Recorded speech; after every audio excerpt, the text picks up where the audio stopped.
Hello, everyone. I'm Miss Gian, and welcome to Chapter 2 of our Social Psychology course. If you haven't watched Chapter 1 yet, go and do it, as Chapter 1 contains the foundational knowledge needed to make the most out of the succeeding chapters. So, with that, let's start with something we've all experienced. Have you ever tried na slide mo and then you feel like everyone saw it? Or you've worn something, sample na nagikan mo CR niya, kanang wa ka kaybaw na pag-up nimo sa imong shorts or sa imong skirt kay murag kaon or gipaakti siya sa imong lubot. So wala ka kadiha nang nakita nimong panty and then you feel like everyone saw it. Well, that feeling where everyone saw it is actually called the spotlight effect. Now, the spotlight effect is our tendency to overestimate how much others notice us. So we feel like we're the center stage. There's a literal spotlight following us around, and then all eyes are on us. But the fascinating thing here is that research shows actually that this is just an effect. And the feeling where everyone's watching us usually is just a feeling. It's not really real. So in short, sayupta that everyone is looking at us or everyone is watching us. In fact, in one study class, students were asked to wear an embarrassing Barry Manilow t-shirt sa class. And then they were asked to predict whether or what percentage of their classmates would notice the t-shirt. The participants wearing the embarrassing t-shirt predicted na 50% silang classmates would notice. But in reality, there's only 23% that noticed the t-shirt, and that's actually less than half of what they expected. Aside from the spotlight effect, we have what we call the illusion of transparency. So this is an effect when we think our internal emotions, say nakuyawan ka or na-anxious ka, are obvious sa imong kasturya or to everyone else.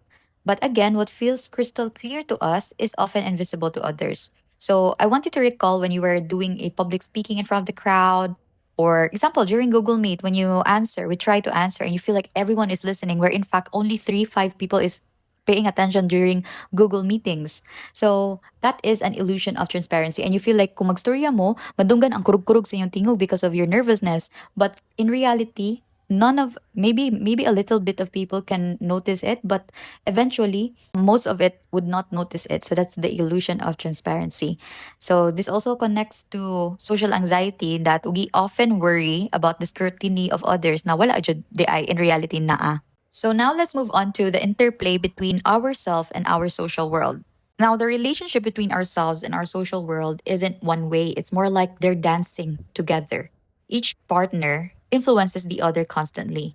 So, our self influences the social world, and our social world influences us. So, there are five in total, four di ay, in total premises sa social psych. As you can notice from chapter 1 pa lang, no, ang hilig sa ang hilig sa social psych is mga principles, premises, and comparison of dual processing system. Later you will encounter our two attitudes.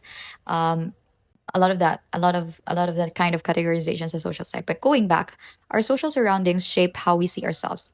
If like you're the only person of your background in a room, you become very aware of your race. You're very aware that your color is morena compared to when you're in a room of Americans. So you're suddenly aware of your being Filipino or your Filipino race. And but it works the other way too. Okay. Our self-interest colors how we judge social situations. So when relationships have problems, we're more likely to blame our partner than ourselves. And the number four is that we're also motivated by social concerns. So politicians are masters at managing their image, right? But we all do this to some degree. We think now that only the influencers do that, or only the politicians or people in the public domain. Pero kitang tanan, we're all image maintainer. And lastly, more on that later, just for fun, ang image maintainer sort of thing, but to some extent, yeah. And then lastly, our relationships help define who we are. So you might notice na you act very differently when you're with your peers as compared to your friends, and you act differently when you're in front of the class as compared to when you're surrounded by strangers. So again, our sense of who we are is actually tied to our relationships. Okay. So the key insight here, class, is that the self isn't a fixed definition. It's dynamic, it's changing, It's cha- it's continuously evolving, and it changes with our relationships and context as well. So think about if buwagan mo, say for example 5 years na mo, say for example since kindergarten mo naguyab-uyab, nabiya dyan magbibuyab kinder class. Kaya ba mga nung kibaw ko kay pagbata na ko, kinder ko, nag-uyab-uyab naman ko. So say for example, kindergarten mo, na nang may uyab, nag-break mo pa grade 6. So this can actually destabilize our entire sense of who we are because so much of our identity was tied up to that relationship.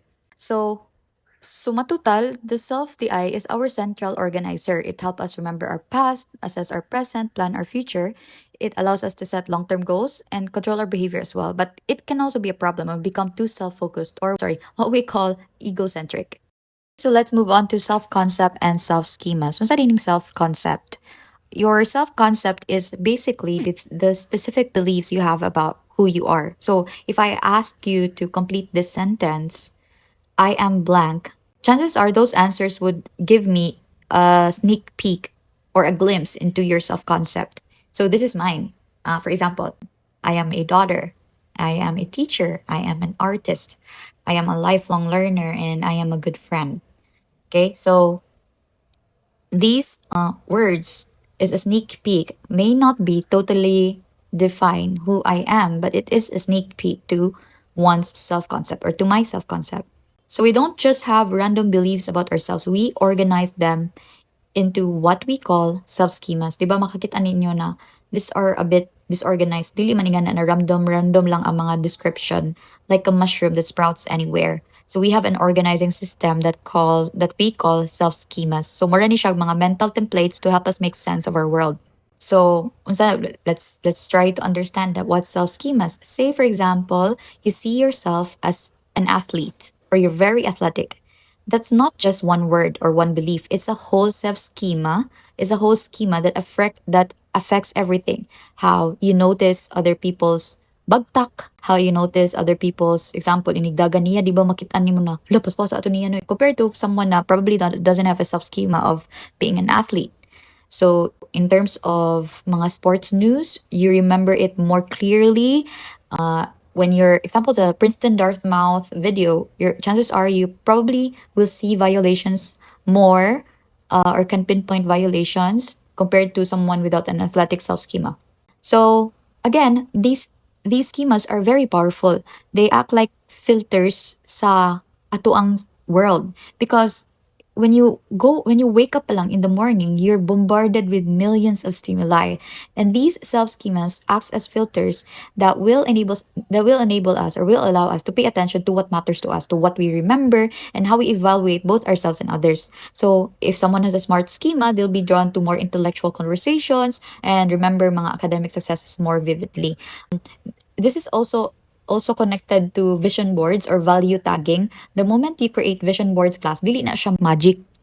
It's called value tagging. So when you make vision board and then that vision board, when you look at it, you feel happy when you're looking at it. So meaning to say there's emotion involved, there's hope involved, there's giddiness involved, like pagkakilig, pagka-excited when you're looking at your vision board. When you're going about the world, when you're doing your daily interactions, you'll be reminded of those things constantly. So that's why vision board sort of works in social psychological perspective because again, we have this organizing principle of who we are and who we want to be. So we will go over on the next slide talking about our possible selves, which is part of how we define ourselves. But yeah, going back, there is a neurological basis for this as well. As mentioned, di siya magic, di siya kanang witchcraft. Brain imaging shows that different areas light up when we think about ourselves versus other people. So, ang mo light up ani is ang right hemisphere and the medial prefrontal cortex. These are the brain what do you call this brain areas that are particularly active during self-reflection. So as mentioned, right, about the possible selves, the way we think about ourselves isn't anchored solely on who we are at present. So we also think about who we might become, and kanishang who we might become is termed as possible selves, and they're very important for motivation. That's why I mentioned the vision board. So kaninyong possible selves can be your na siya two kuan pod categories. It can be your dream self. So, example ning dream self is who you want to be or who you want to become, who you dream of becoming. So, maybe you want to see yourself someone rich, TikTok famous, content creator, influencer, vlogger, successful, loved, respected, doing your TED Talks, solving world hunger, world problem, etc. And naapod tayo feared selves. Mo ni siya ang self na you don't wanna become or you're fearful of becoming. So, most common is being employed, rejected, being poor, or having failed at something that you value. So these possible selves, the feared and the dream selves, dili ni siya daydreams, is actually a very crucial motivational function. So kaning your hoped for self provides a vision of the life you're working toward, while kanimong feared self motivates you to avoid certain outcomes. So mura siya bridge between who you are karon and the goals you're trying to pursue. Now what's interesting, class, is that this is not, as mentioned, the self is dynamic. It's constantly changing. So this is not rigid. It changes over time. So imuhang possible selves at 18 is maybe very drastically different from what they'll be at when, say, you become 30 years old or 50 years old. So kani siyang possible selves is malleable through influence sa social feedback, life experiences ninyo, and they can become more realistic, or also there's a chance na ma-unrealistic siya as we age. So, zaman sa mga students, mga possible selves ninyo, mga common hoped for selves ninyo, maybe involves getting flat one in all your major courses, or kanang graduating as a magna cum laude, or having an uyab, then after graduation is kaslo na mo. So your oh, by the way, this is what I see a trend lang ha, na a lot of the generation today doesn't wanna couple up or that dili ganhag uyab. But correct me if I'm wrong, class, because it's that we have a grad school study about this one, and in our social psych na program, they actually notice this phenomenon. They want to study why this is happening. So you tell me whether or not during discussion forum, whether or not I'm correct in the theory that the generation nowadays doesn't really hope for dwelling with romantic relationships. So let's move on to the next slide, which is about roles, or the roles we play in society. So rewind back to our first few slides where we defined ourselves through the roles we play in our lives. Kani siyang roles, they don't just reflect who we are, they actually shape who we become. So remember your first day sa college. Initially, di ba, you probably feel self-conscious na you don't know where to go. You feel like you don't know what your role is. Mura kag nag-role play lang. You probably feel like you're just faking it, or that you don't really belong anywhere, or in the university you don't understand anything at all. You don't understand the culture. But gradually something interesting happens, and then that role becomes absorbed into your sense of self. Eventually, the ropes na. And there's actually psychological truth to the phrase na fake it till you make it. Kay when we constantly act in certain ways, na katong action, those behaviors and attitudes become part of who we are. So how does this happen? This happened because of cognitive dissonance. Are you familiar with the word cognitive dissonance? So what happened with cognitive dissonance is nakagibot na action that's not aligned sa imuhang self-concept. So may tabuan na because the person cannot take this dissonance, i-change either iyahang behavior, either you stop doing it, or you change your self-concept. So of course you cannot stop being a student. I mean, if you cannot adjust well, the behavior there is dropping out, right? Pero eventually, you will change your self-concept. You will change your attitude. So then, mag-align na of you going to school every day, studying your lessons, listening to lectures, and the self-concept there is you're a student. So that's why this is the mechanism that happened para ma-align imuhang sense of self. Eventually, makatuna ka sa imuhang role. Dili na feeling nimo na nag-fake lang ka, or you're just role playing. And this is incredibly powerful for personal growth. Kay ang professional roles, especially if mag-work na mo, they shape not just how we behave at work, but how we think and what we value. So, mo na siyang very important na siyang ingana. So, pwede po siya, the other side of the coin, no? Kaning mga transitions sa role or added role na you haven't encountered pa, it's also challenging. So, since third year na mo, I'm guessing that people who are taking this course are already in their third year. So either you're 1 year away from graduating in college. So what usually happens is because you're suddenly outside the role of a student, you'll find yourself at a loss. Meaning, confused na mo unsa nasad mo. You're now confused with what we call identity confusion. And if grabe ni siya ang confusion or your sense of loss, like wagtang ka, you don't know where you're going. But then eventually, class, you just learn how to sit with the feeling of being lost. And you will later learn that being lost is actually valuable because it means you're exploring who you are and you're modifying who you are and you're in transition. You're in a period of transition and morphing into a beautiful butterfly. Char. But yeah, that's it. Pero that's not to disregard how challenging it is to be so lost and confused ug kung kinsa ka ug unsa imong mga roles sa society. Okay? So next we will talk about a concept in social psych called the big fish little pond effect or the BFLPE. Unsa man ni siya meaning ani. So, ang kani siya na phenomenon sa social psych na BFLPE, this phenomenon helped explain why students have higher academic self-concepts when they're in average schools compared to highly selective na schools.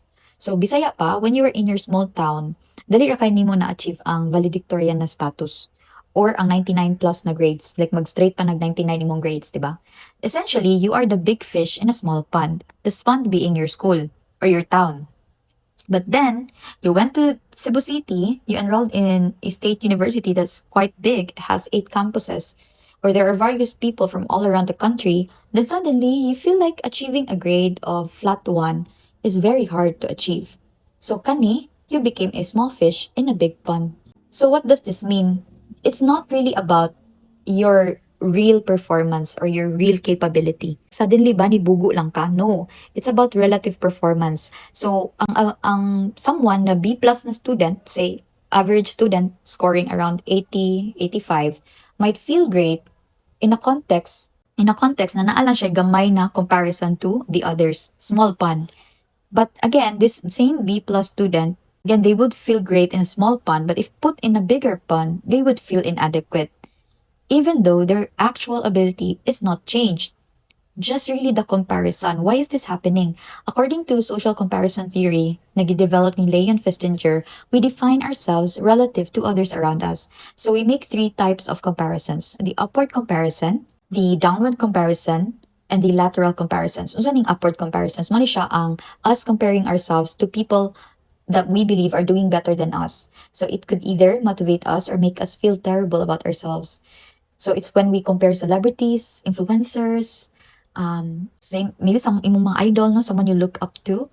And then the downward comparison is you comparing to people that are doing worse than you. Oftentimes you do this because you wanna boost your self-esteem. And then the lateral comparisons is sa mga pareha nimo. Example, could be your peers, could be your co-psychology na students, no? So it helps you assess whether or not what you're doing is kanang kuan pa ba kanang napabasa ka ng kuan sa am I right on track? Okay? But well, it's the human tendency, but the key here as you will learn later. Kay I know some of you have experience not graduating with your peers. It's your second course or I don't know. And it could be quite disheartening because you are doing lateral comparisons and upward comparisons that life is not a race, but it is just really human nature to compare ourselves among our peers. Now, the problem is that much of our happiness and satisfaction comes from these comparisons rather than our objective circumstances. So, we feel worse sometimes, even when we're. So, that means that because we compare ourselves to someone doing better than us or to our peers, we feel like dili na ta on track, say, because waka ta graduate on our set schedule. We feel worse even when we're objectively doing better just because our comparison group has changed. It also explains why we sometimes feel good when others fail. Na kanang we feel above kung na ay kuan. Nung when we compare ourselves na someone doing I'm not doing good. There's a term for that. It's Schadenfreude. I don't know if that's how you pronounce it. It's a German word. So now let's look into the concept of the looking glass self, which was proposed by Charles Horton Cooley. So according to him, we look at other people as a mirror of how we define ourselves. So we see ourselves reflected in how they think of us or how they see us. But the crucial point is that it's not actually how others sees us that matters, but rather it's how we think they see us. So kumbaga, it's our imagination of others' views ang important and not their actual views of who we are because these two things they can be very different. Now, social feedback is important because it is incredibly powerful in shaping our self concept. So, for example, children labeled as gifted or hardworking, they incorporate these into their self concept. It is also, if you've heard of the term the fixed and growth mindset, by way of upbringing sa parents, if the child is used to hearing a fixed what do you call this? A fixed appreciation. For example, you're so talented or you're so sa man eh, you're a born singer or something. That is something na fixed siya. So they end up developing a fixed mindset rather than complementing the work behind what they did. For example, singing. So you're so hardworking and learning how to sing or something like that. So dili na to matay up ang theory ni Carol Dweck sa the importance of social feedback because as children, we look at these labels and we incorporate them into our self-concept. So, unfortunately, ang mga negative stereotypes, they can also lead to people to disidentify with certain areas. And with this concept, there are also cultural differences. So, for Americans, they receive praise about once a day on average, while Japanese people receive praise about once every 4 days. So this is an actual research, by the way. And so differences in the emphasis on how a certain culture regard pride versus shame. So if you see, there is a tendency for the Americans to have a self-inflated self-concept. So self-inflation is common among Americans because of how their culture values praise as compared to Japanese people. They're not really, and other other more Asian countries, Latin America, they're not really high on positive self-regard. So if you look at it in an evolutionary perspective, it actually makes sense class kay our self-esteem function as sort of like a psychological gauge of social acceptance. So throughout human history, it's very important for us to be accepted in a group kay it's literally a matter of survival. So if you're not accepted in a group, if you are ostracized, you will get killed. Kaya mao man na siya. You hunt by teams, it's hard to go hunting and hunting alone. So you're gonna die. So it's really a matter of survival. That's why we're very sensitive to signs of social exclusion. Which is why later on, if we touch on the concepts of norm, you will understand why people follow norms. Even if the sanction really is just a bad perception or a bad look, like a bad it's just really a social sanction. Wala jud kay like dili ka mapriso or whatnot. Just really a social sanction. That's because we're very sensitive to signs of social exclusion or rejection. So, next we will touch on the individualism versus collectivism and how do each culture manifest these kind of kanang type of culture if you're individualistic culture versus you're a collectivistic culture. So not everyone thinks about the self in the same way, class. There are fascinating cultural differences in how people conceptualize who they are or how they define themselves. So, for example, in individualistic cultures, especially the Western ones, the ones in America or US and Europe, people tend to have what we call an independent self concept. The way they view themselves is they have a more independent self concept. So unsa man ni siyang independent self-concept, their focus is more on their personal traits, their abilities, and also their achievements. And you actually see this everywhere in their songs, in their art, in their speeches. So kanang mga songs na I gotta be me or born this way, my body, my rules, ganun na kind of song. It actually highlight uniqueness and self-reliance, which are very valued in this type of culture. Now, let's go to collectivistic cultures, which are characterized in many Asian, African, and Latin American cultures. So kaning mga cultures, the people here, if ang individualistic, independent self-concept, ang collectivistic culture, they have an interdependent self-concept. But for a culture, people who has largely interdependent self-concept, ang emphasis is on group membership and relationship over personal and individual traits. So importante for them is social harmony and belonging rather than standing out and being unique. And kaning mga individualistic, collectivistic, interdependent, independent self-concept, it also is reflected sa language. So sa mga individualistic cultures, you can hear I more, like the letter I, me, sa ilahang mga sentences. While sa mga collectivistic cultures, usually ang mga personal pronouns, they are dropped. If you notice, this is also in Filipino psychology, you notice, right, na naatay a lot of pronouns referring to a group. Kami, kita, kayo, atin. So, in fact, we don't have he and she. We have siya.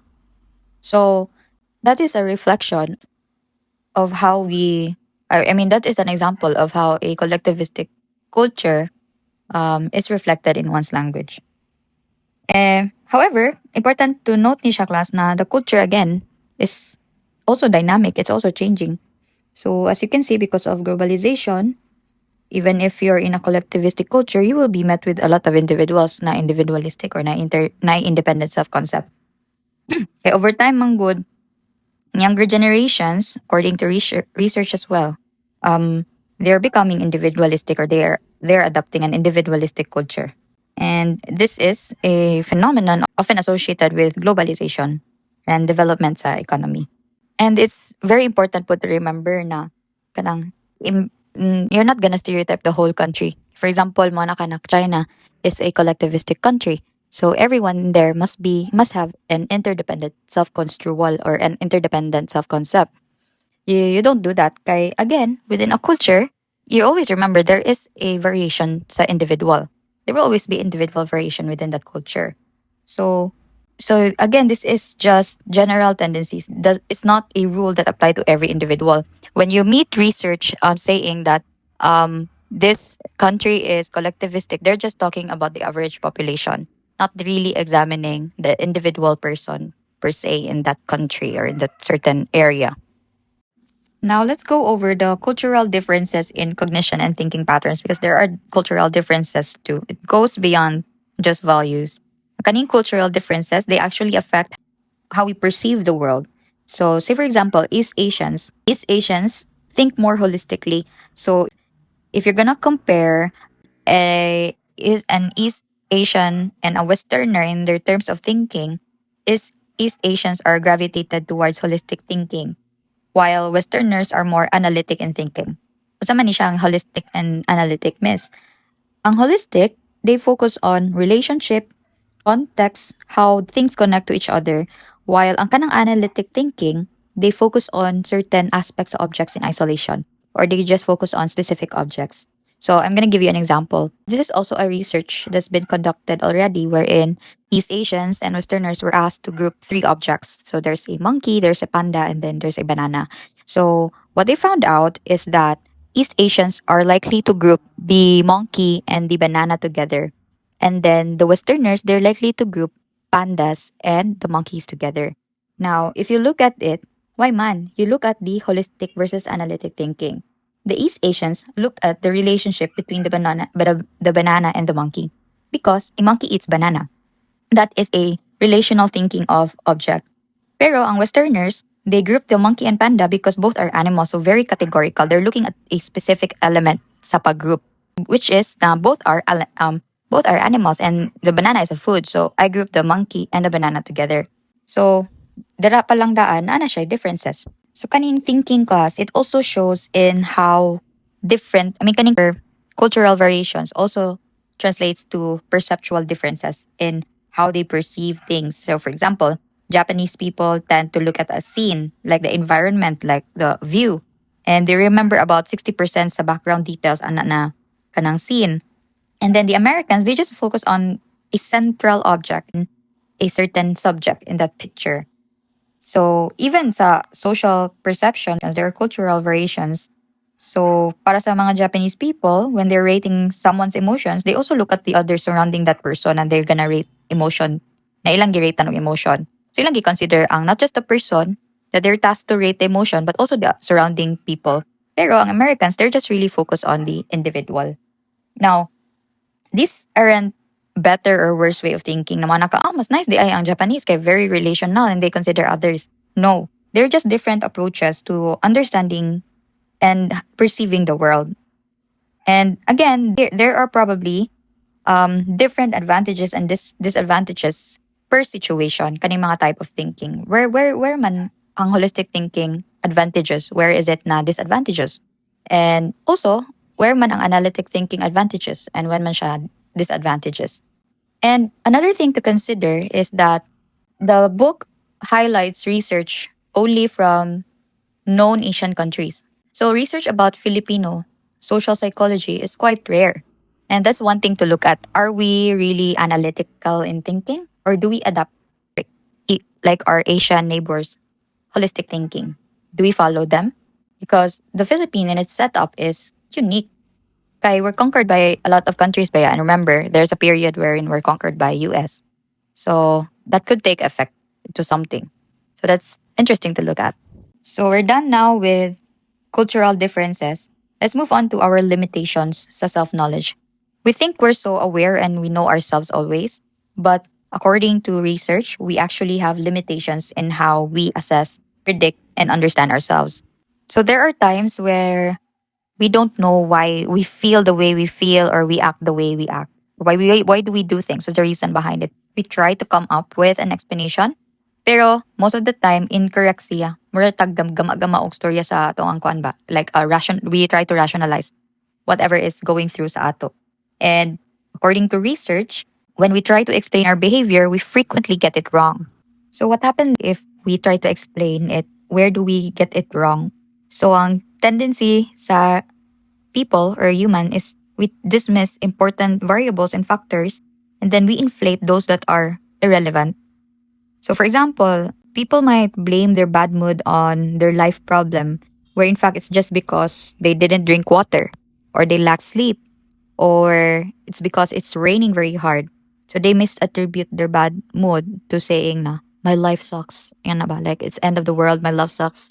I hate my life. I've never been good enough for anybody, di ba? And then wala na dito siya kakaon og kuan, og breakfast. So, nag-overthink na dayon siya and nag self-sabotage and nag-spiral. Okay? Or, they might think na they know when they're when they're happy or they can predict their happiness. Pero, research found out na the people around you are better suited in predicting this happiness more accurately, meaning ang external observers are more accurate than you are. And why is this so? This happens because we have two different attitude systems. So unsa ning duha ka buok, we have our explicit attitudes and we have our implicit attitudes. Our explicit attitudes class are the ones we're consciously aware of and can verbalize. And the other one, ang implicit attitudes, they operate automatically and they might contradict what we consciously think. So sometimes, ang atong pag-analyze sa atong reasons, they can actually mislead us about our true feelings. So mura siya, you're trying to explain a joke, and the more you analyze it, the less funny it becomes. So, kani siya, it has a huge implication. Kay, remember, there are social practices nato that would require personal testimonies. They're very powerful and compelling, pero not all of them is accurate. And in fact, we use self-report data sa research. So there is the risk na it can be untrustworthy. Okay, again, inaccurate, right? So this is why we're very keen on getting rigorous validation sa this type of questions sa mga self-report data. So diba, we mentioned that we're bad at predicting our current behavior. Well, newsflash, we're also pretty terrible at predicting our future behavior and feelings. I think I also mentioned this sa chapter 1 wherein over atong self overestimate, and also we also underestimate ourselves. So let's go by them one by one. First is the planning fallacy. Planning fallacy, I'm sure all of you have experienced this one way or another.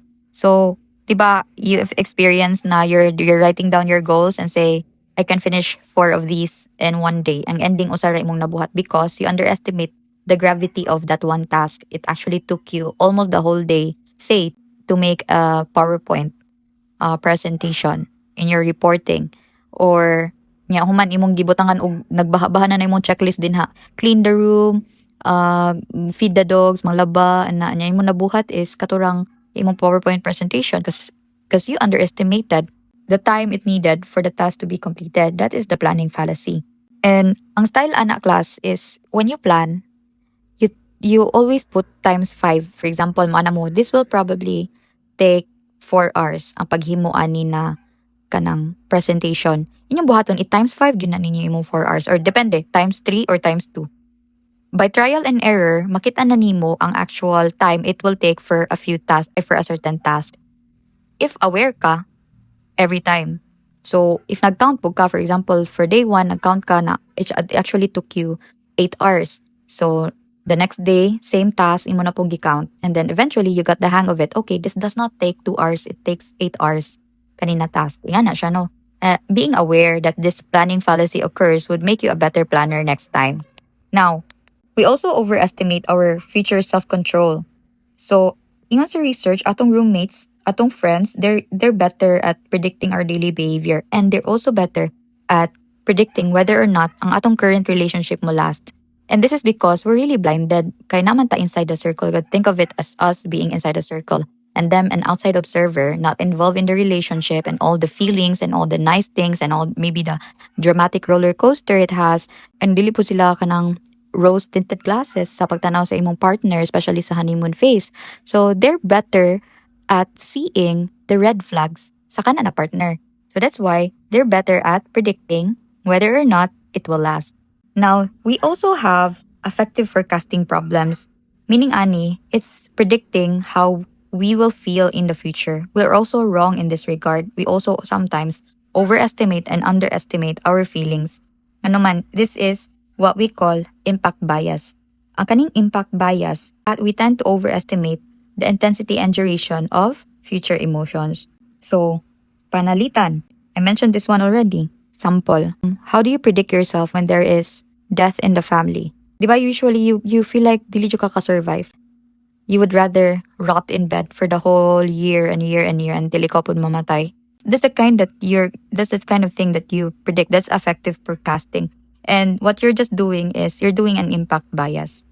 So you overestimate the intensity and the duration of that future emotion, where in fact, when you actually have gone through that, it actually take you less to heal and less to rise up in bed and go on life as usual.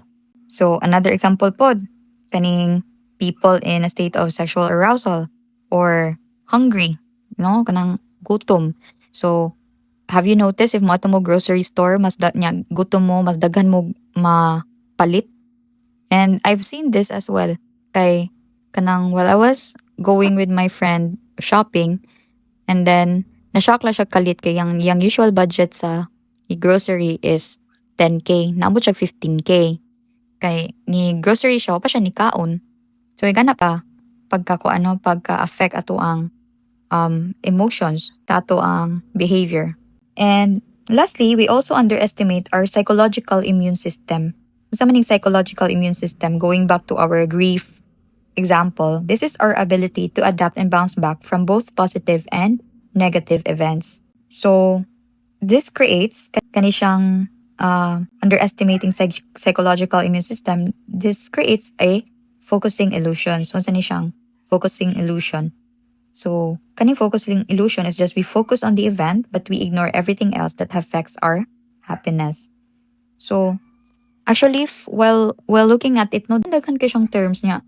Ka magsigbasa, the more ka mas ma-highlight ang katubitang is psychology just common sense. Because if you look at it, mura na magilibelan ang mga phenomenon.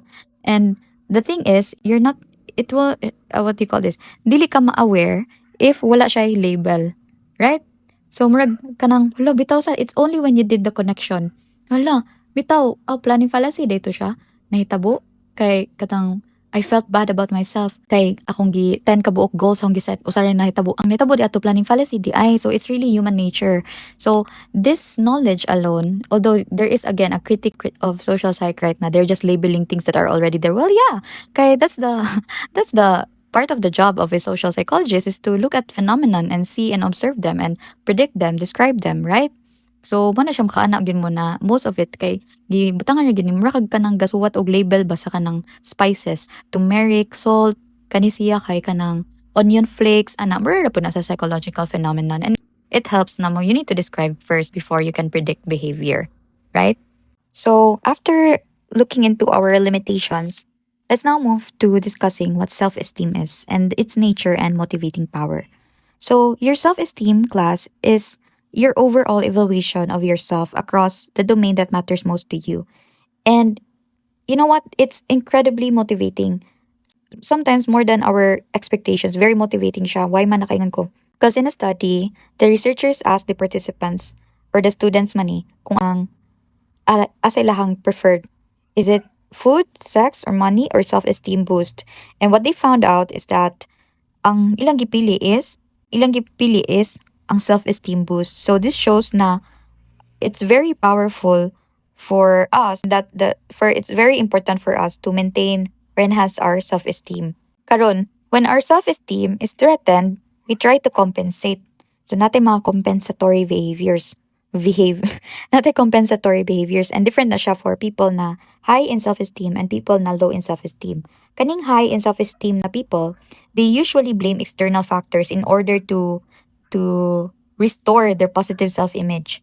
Nya kaning mga people with low self-esteem, once they're threatened, ang ilang compensatory behavior is to internalize the blame.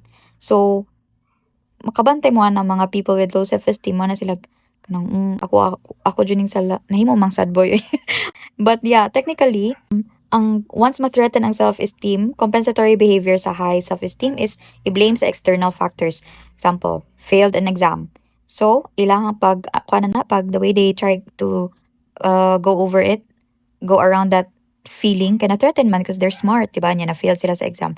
Yes, mo na sila kanang outside. I lack preparation, or the teacher did not discuss well, or kanang saman kanang maybe the venue was hot nga na to maintain their self-esteem na I am smart, right?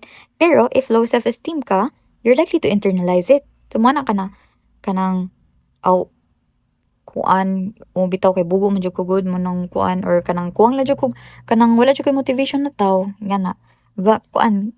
So more on internalization ang low self-esteem. So from one perspective, class, self-esteem functions like a gauge of social acceptance. So throughout human history, evolutionary psych na sad ta, it's very important for us to be accepted by a group. It's again very crucial for our survival. So any threat sa self-esteem, matrigger na siya anxiety sa social rejection. We don't want to be rejected. We hate to be rejected, and it has roots sa evolutionary psych because it was necessary for us to maintain survival, legit survival, life and death situation siya. And also there is a what we call terror management theory. We're still on self-esteem, why it's important. Ang ideya aning terror management theory, self-esteem is important because it helps us buffer our anxiety about morality, mortality, meaning we're scared, right? We're scared of dying and we're scared of not doing anything worthwhile or meaningful or etc. So, kaning self-esteem would help us manage these existential fears and then would is a mechanism for us to feel significant and kanang valuable in the world. But again, I have to warn you to be careful. Kay you would say na okay, self-esteem is good. It's nice to have high self-esteem. It has the terror management theory, buffer for existential fears, etc. It's not always good. Self-esteem is not always good. And that's what we will be talking about on the next slide, which is the dark side of self-esteem and narcissism. So people with high self-esteem could end up being problematic. Why? Kay it can lead to aggression, obnoxiousness, and exploitation of others. It's also associated, remember this is correlation, it's associated with risky sexual behavior, gang leadership, and criminal behavior. As one researcher put it, class, no, Hitler had very high self esteem. Okay, so we need to distinguish between high self-esteem and narcissism. Unsa man ng high self-esteem? Remember, these are correlation kaning high self-esteem, meaning it's not all good. It could lead to bad behavior, bad bad bad behavior. So, unsa man din ang narcissism? For narcissists, they lack empathy and care for others. They're also particularly aggressive when they're criticized or insulted. And narcissism is part of what psychologists called the dark triad. So, kaning dark triad, these are the three dark personality traits: Machiavellianism, narcissism, and psychopathy. Okay? So, it's been observed sa research that narcissistic traits are rising daw, especially among young people. Would you agree? Would you disagree? Or would you say that there is a change already, especially among Gen Z? What can you say? So, according to the research, naaday generation me, ako, the generation me, myself. So, kani daw na trend, it's correlated with a lot of hooking up, a lot of fame seeking, a lot of cheating, and materialism. So, mo na siya ang according sa research. But ironically, class, no, the narcissistic trait or people with narcissistic tendencies are actually not doing good in life in the long run. Yeah, you might ask, because I asked this myself, Miss, lagi to study sa Journal of Applied Psychology wherein ang top 5 sa to?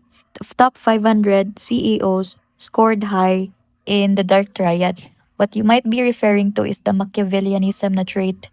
So, kani siyang Machiavellianism na trait. Muna siya ang trait of winning no matter what, manipulativeness, and always focus on what can I gain, my personal gain. So, dili siya narcissism ang associated aning mga top 500 CEOs. So, this research found out na CEOs likely have a Machiavellianistic trait or scored high in the Machiavellianism na scale. Dili narcissism. So, yeah. Okay? Also, class, di ba we mentioned na, okay, we now see the dark side of a high self-esteem. There's also a research that people with low self-esteem are not really born with it. It could be caused by a third variable.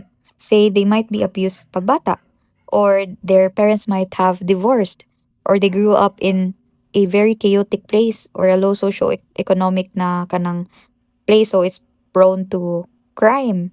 So naa siya third variable. So we cannot really say na and this and that. Okay?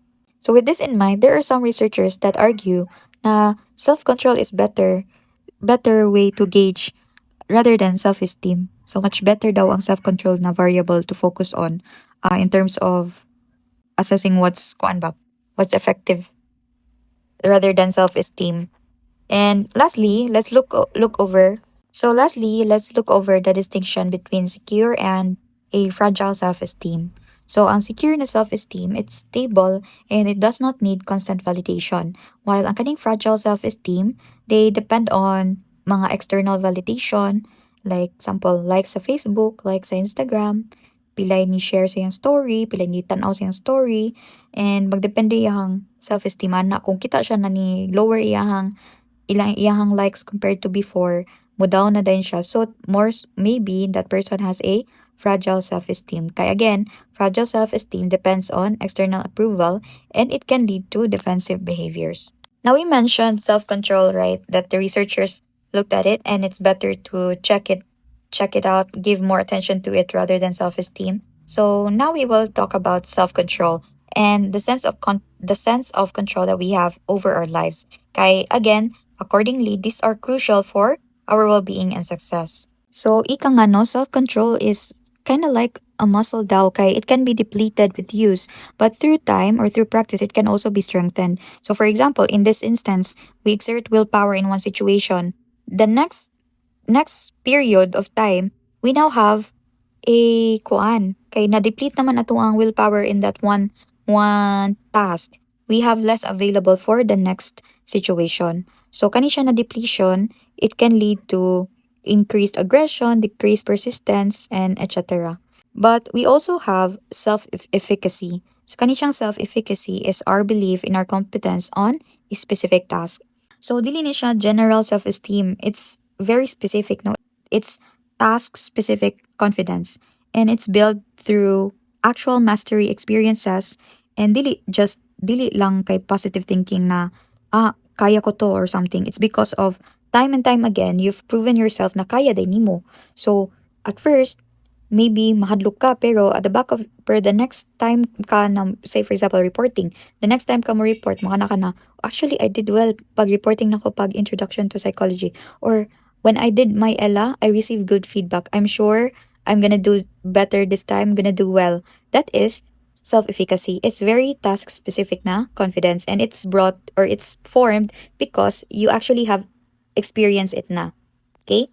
And then, we also have locus of control. Ano saning locus of control? This was hypothesized or brought up or proposed by Rotter. Kaning locus of control, it is categorized to two, internal and then external. Now, people with internal locus of control, they believe they control their outcomes. While ang external locus, they believe that outcomes are determined by external forces or luck or powerful others. If you score high on your exam, who do you usually attribute it to? Do you think that you scored high in exam because you studied very hard, you did the work, or did you score very high in your exam kasi favorite child ka ni Jesus? Okay, so when you attribute an outcome to something external, a force maybe, or luck, you probably have an external locus of control. Pero, if you attribute it to you doing your best, being gritty, really burning the midnight candle, then you have an internal locus of control. Now, internal control beliefs are associated with better life outcomes across the board. They're more likely to score high in in the academe and in the work. They're very high performers. They're also found to have improved health and longevity, and they also have greater life satisfaction.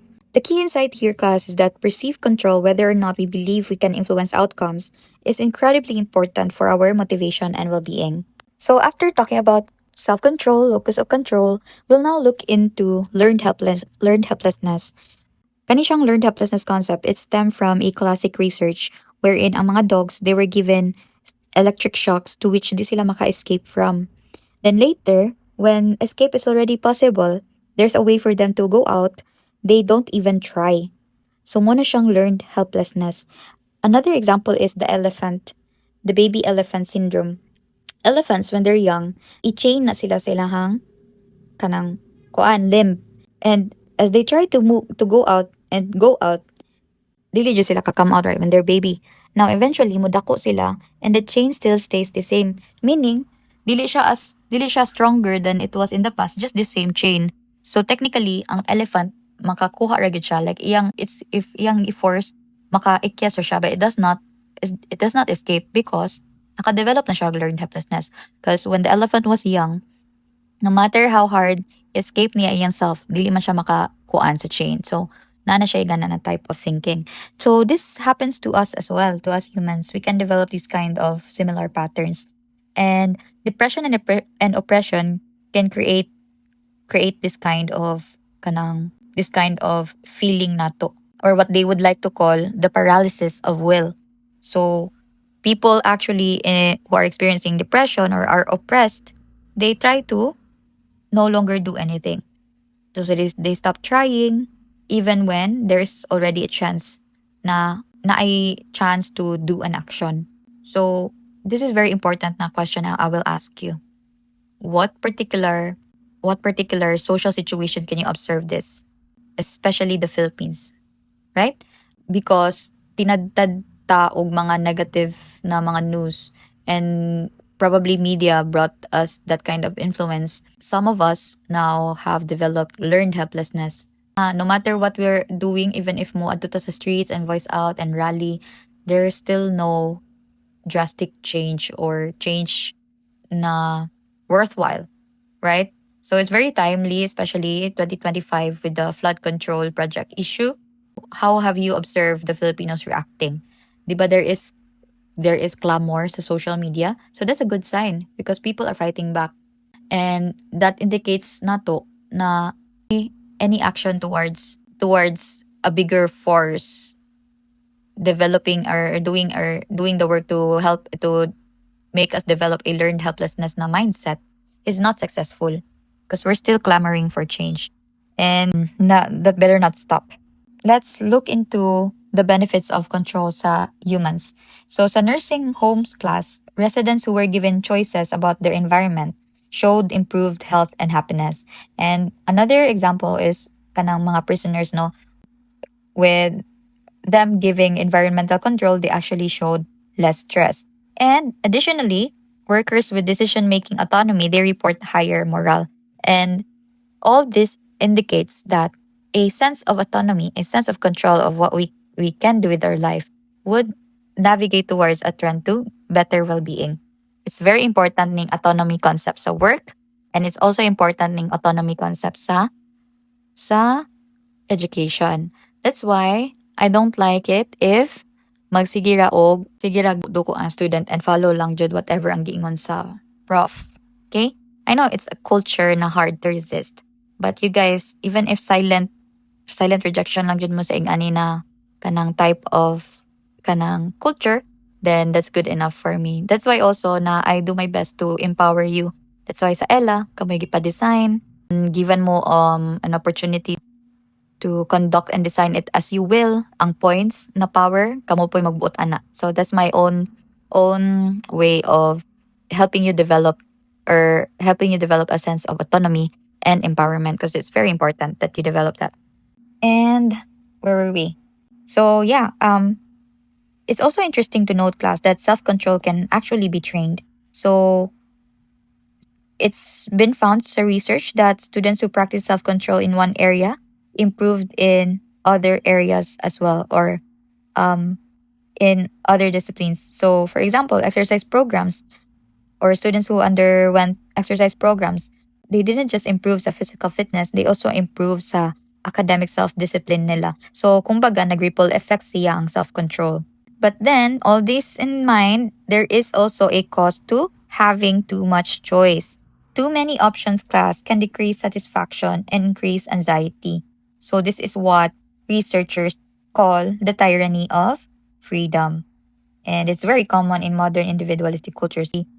Especially you guys, you're open with everything with the AI and all. What can't you can't do, huh? Ano bang di mo magagawa or something, di ba? So you might be faced with this one, the tyranny of freedom. You can do a lot of things. You can do a lot that it immobilizes you, it paralyzes you. That is the cost of excess choice. And do you know that this also happens sa psychology na course mismo? Because when you graduate psych, daghan kang masudlan gyud, class. Pwede kag social work, pwede kag psychometrician, pwede kang ma-teacher, pwede kang mag-pre-med, pwede kang mag-pre-law. I mean, psych is pretty pre-law. Pwede ka HR, pwede ka facilitator, pwede ka so daghan kay kag choice. And maybe this too many choices would immobilize you. Mawagtang lang ka makuha na kakalit ba? Asan naman ko I feel so lost. No, that's common na makuha na ko from people who graduate psych. Aside if you compare it sa doctor ba, one way ba sila, di ba? Nag-bio or nag-medtech sila, then after nag-medicine, then after nag-doctor. Di ba? One path. Then they're not faced with a lot of choices. So there's that. And you can also see this applied sa restaurants. You can see it's a fast food, right? Nagagmay rag choices, 3 drinks, meals na type na C1, C2 or something. So you can observe this. Para dili mag decision fatigue from making too many choices. So kanang mga cafes na daghan kayog drinks na choice, pagamian na nila para dili magtaas ang linya sa cashier, di ba? So now we will be talking about self-serving bias. This is the powerful and consistent biases sa human psychology class. So muna siyang pattern. We tend to attribute our successes to internal factors like our ability and effort, but we attribute our failures to external factors like bad luck or unfairness. That is self-serving attribution na pattern, and this shows up everywhere. Makita nimo ni sa athletes that credit their wins sa ilang scale, silang skill. Pero if magpili sila, ila day yung i-attribute ilang loss sa external circumstances. Like nagdaya ang referee or giluto ang duwa or etc. Right? So sa car accident reports, makitaan po nimo i-blame ang external circumstances usually. And then ang kaning mga politicians pod, right? They take credit for good outcomes but blame bad outcomes on their opponents or economic conditions. So kaning especially sa politicians class na may ma-share na example. So I might ask you that during our discussion forum. So nako example ani cause it's very close to I'm not gonna name the politician. Pero I have a yoga teacher and then siya kanang mura siya mo compete sa Middle East. And then ato sila politician to ask for help for sponsorship kay they can't afford the ticket going there and going back. And so, sige na sila adto, pero always sila gina-reject. Like, ingnan sila na wala diri, wala nga na. I mean, wala gyud sila gi-meet. So what they did, kay nag-fundraiser na lang sila to help support that person. Ingnan na, butan na to si Stephanie to help support Stephanie. Eventually, naka-raise og funds si Stephanie through the efforts po sa iyang friends and family. And when she competed sa Middle East, sa competition, kay na-champion man siya. So, si politician got a grasp about it. And then, iya din giangkon. Ang atong kuan, manulupyo si kuan or something. So funny. Anyway, nya, kay kuan mo ang kuan, teachers, kanang nalain ba, kay wabaya sila gitabangan. Ilang gikomenta na, wala ni ato ba yun mi sa inyong opisina niya, wala gid mi ninyo gitabangan. Maski ang gamay pahalipay na lang para makabalik taon siya kay again, they have to do fundraiser na po to bring her home because wala na po funds for the ticket going back. So yeah, that's the real world example that I can share. So this creates problems sa relationship and workplaces if igani ang kuan, no? Ang igani ang attribution style or a pattern. So if ingana, ang partners, they blame each other more than themselves for problems sa relationship. And this is again one of the causes of fight. So for workers and managers, na ay different explanations sa performance issues. So for ni worker, wa siya ni work tarong kay wa siya ka feel og support sa admin. For manager, wa siya ni work tarong dili tungod sa lack of support niya but because, well, lazy lang yun ang employee or something, right? Attribution outside external factors always. And that is a self-serving na attribution pattern. Naapod siya nooy, na siya cultural variations. But technically, ang iyahang basic tendency is universal siya. You can see sa collectivistic cultures na it might be lesser compared to individualistic na mga cultures, but again, they still show the bias in different ways or in ways that fit their kanang cultural values. Now we know, okay, this is a cause for conflicting self-serving bias. It also has, in some way, an adaptive function. How does it help? It protects our self-esteem and motivates us to keep trying. But again, it can also prevent us from learning our mistake, and it can also create a lot of interpersonal conflict. Now, related to self-serving bias class is something we call the better than average effect. Most people, this type of effect, see themselves as above average on almost every desirable trait. Could be ethics, intelligence, driving ability, attractiveness. Pero logically, impossible ni siya kay not everyone can be above average man. So sometimes it's called another names like the Lake Wobegon effect. After ni siya sa Garrison Killer's fictional town where tanang children were above average. So we also show unrealistic optimism about the future. But can we really say that right now? Do you have an optimistic and an unrealistic optimism sa future? What do you think? So another thing is we also overestimate ang mga likelihood of positive events that's gonna happen to us. And we also underestimate the likelihood of negative events that's gonna come to us. Kaya nga naman, ma-anxious man ka-class, diba? If like, magsige kag think of when's the next shoe gonna drop or something, right? So, wala mo default yun imong brain to think positively na more ang imuhang, more on mas dagan imong ma-experience na positive events compared to the negative. And also, we think more likely than average to have career success, lasting relationships, and good health.